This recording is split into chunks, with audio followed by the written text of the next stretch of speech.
Bom, hoje nós vamos dar continuidade ao nosso tema dinâmicas sociais e mais especificamente falando sobre o trabalho e o mercado de trabalho. Bom, antes de mais nada, vamos discutir aí o que é população economicamente ativa, né? A PEA. Então, no vestibular vocês vão encontrar muito essa palavra PEA nas questões, tá? O que é PEA?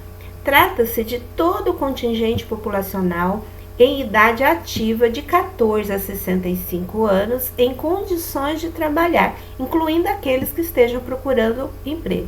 Então, todo o contingente da população de um país que está na idade em condições de trabalhar é a PEA, a população economicamente ativa. No Brasil, oficialmente começa-se com 16 anos, tá?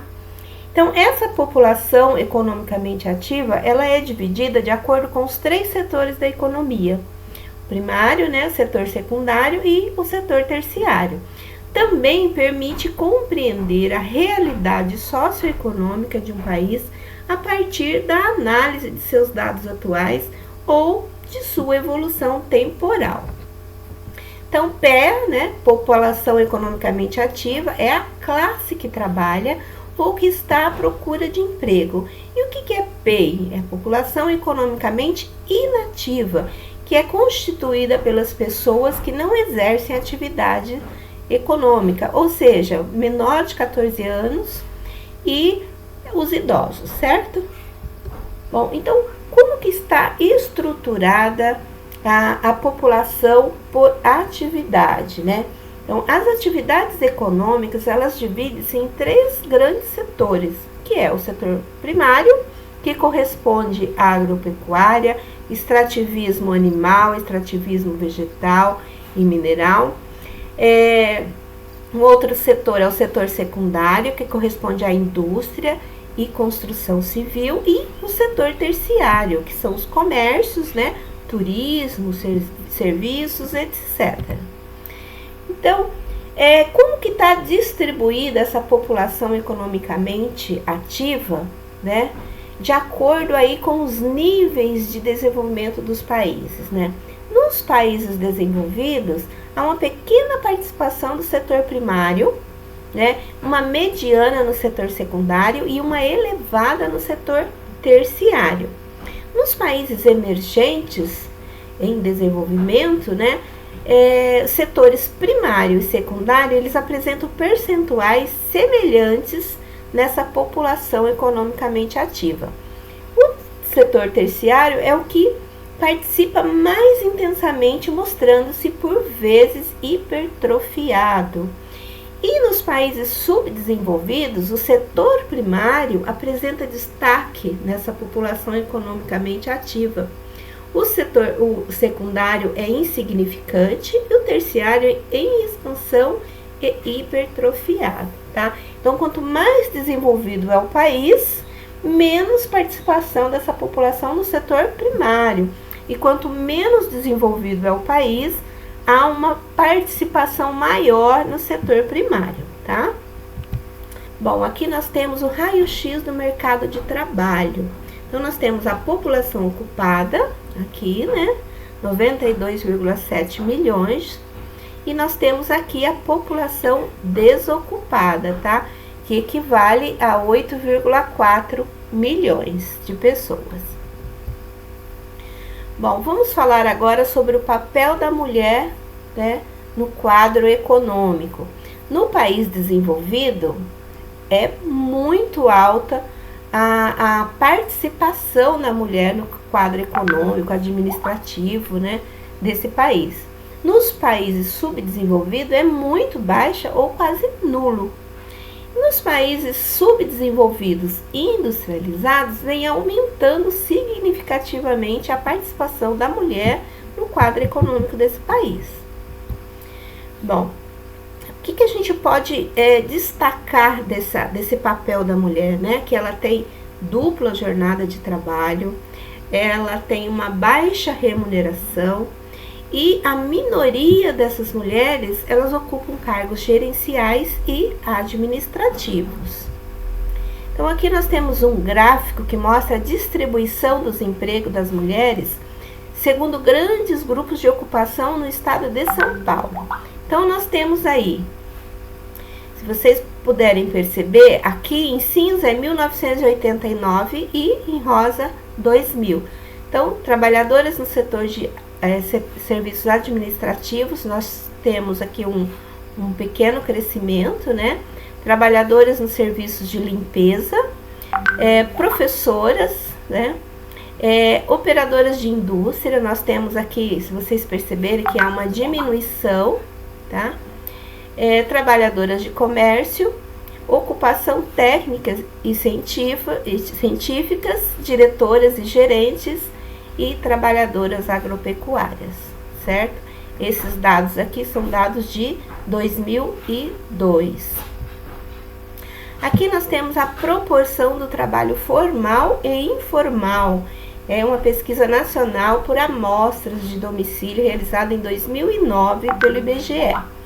Então, nós temos aqui em vermelho, que vai mostrar a proporção de mulheres de 16 anos ou mais, né, ocupando aí trabalhos informais. Então, vocês podem ver que o Nordeste há uma porcentagem maior de mulheres em trabalhos informais. O de azul é a população, a proporção de mulheres de 16 anos ou mais ocupadas em trabalhos formais, tá? Então, o azul formal e o vermelho informal. Então, na região sul e sudeste, vocês podem ver que há uma porcentagem maior de mulheres nos trabalhos formais, né? Com registro em carteira, tudo. E região norte e nordeste e centro-oeste, a população de mulheres no trabalho informal é bem maior. Então, esses dados são aí de 2009. Aqui nós temos outros gráficos, né, que mostra aí a presença feminina no Brasil, né, a participação de mulheres e homens em posto de trabalhos formais. Então, em azul aqui vocês vão ver que são homens e vermelhinho mulher. Então, em 2009, 2010, 2011, 12 e 13. Vocês vão aí fazer uma análise do crescimento ou diminuição de homens e mulheres em postos de trabalho. Então, em 2009, nós tínhamos uma grande maioria aqui dos homens, né? 2010 também. 2011, vocês já percebe que já está diminuindo a proporção de homem e aumentando de mulher. 2012 também já deu uma pouca diminuída aí no porcentagem de homens. E 2013, que é o último dado aqui do gráfico, nós temos aqui um crescimento, mínimo que seja, mas há um crescimento aí da participação da mulher nos postos de trabalhos formais, tá? Aqui em 2013, nós vamos analisar os setores com mais presença feminina. Nós temos aí o setor da saúde, serviço social e educação. Os dois aí é um ranking, né, ocupado aí por mulheres.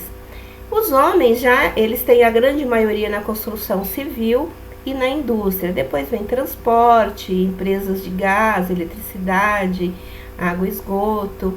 E a mulher assim por diante. Começa com saúde, educação, alojamento e alimentação, que é hotéis, restaurantes, né?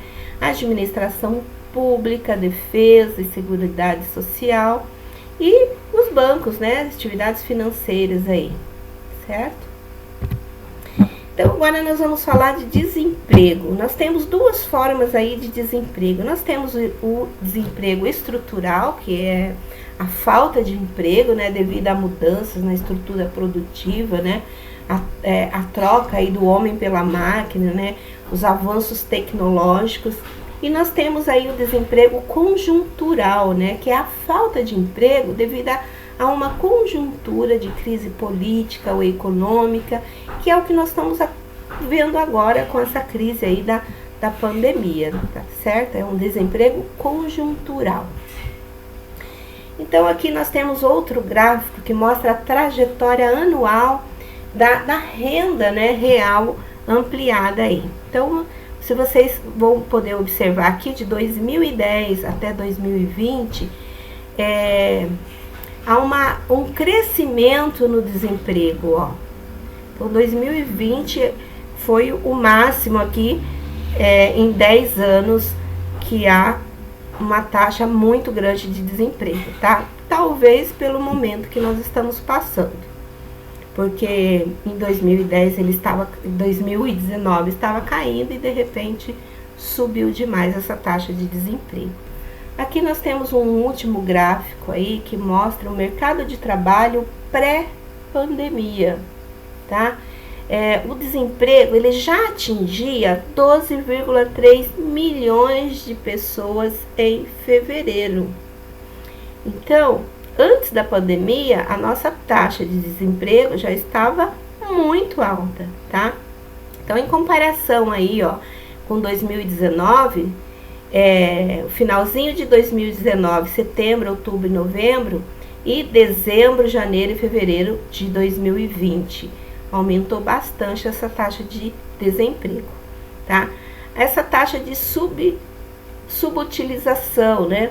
Então, também cresceu em 2020. Bom, aqui nós temos a taxa de informalidade. Nós vemos que em dezembro, janeiro e fevereiro de 2000, o emprego informal já tinha caído muito aqui, tá?